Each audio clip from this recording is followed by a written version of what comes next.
ए भैया काहे उदास वाला हो? का कोही रे देखना बड़ी लाइन लागल बा। लाइन लगल बा तो दा ना तू है भिरिया में दल दहा दो। उजा जल चढ़ता कि भांग चढ़ता? आथा बुझ गई नी यही थे थावन में बाबा बाबुलाई लहलन। अरे तो एकर कोनो उपाय बा? बानू इनता ते दो थल दली पियावे ते परी का रे? अब थू ना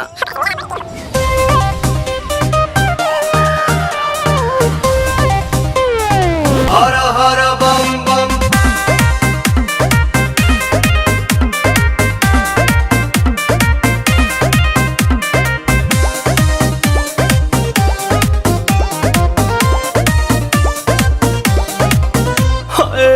टेंशन में रहतानी काहे भोले दानी अभांगा जा छोड़ दी साफा लइकन के कहल मानी ताजा ताजा लाइल बानी अखिया खोली देख ली ना पीली पुदीना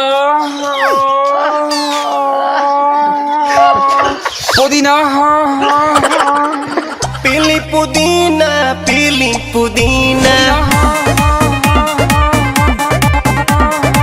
सावन भरही असो भंगिया के बिना।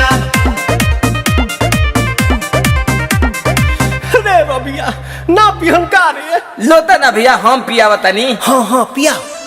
भनिया धो तुलावा थोली बतली तवे तदी भनिया धो तुलावा थोली बतली तवे तदी ए तबे लतालाई तली बाबा ए तलोते तदी ए तबे लतालाई तली बेलूरा ताता तली जनतानी बाबा रउआ भंगिया के बिना काम न चलेला एको दिन राम तनी का ख्याल करी सेवा के अपन हो चढ़ल बाटे सावन के महीना राम। रुको भौजी ये लोग के समझावा तनी।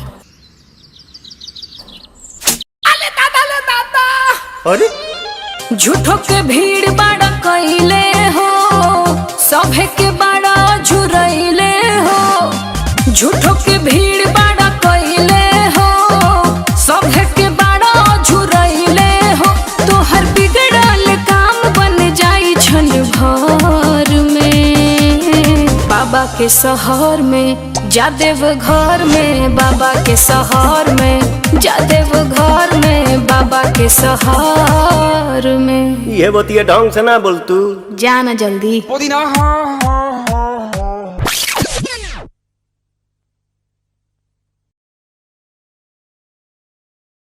पीली पुदीना पुदीना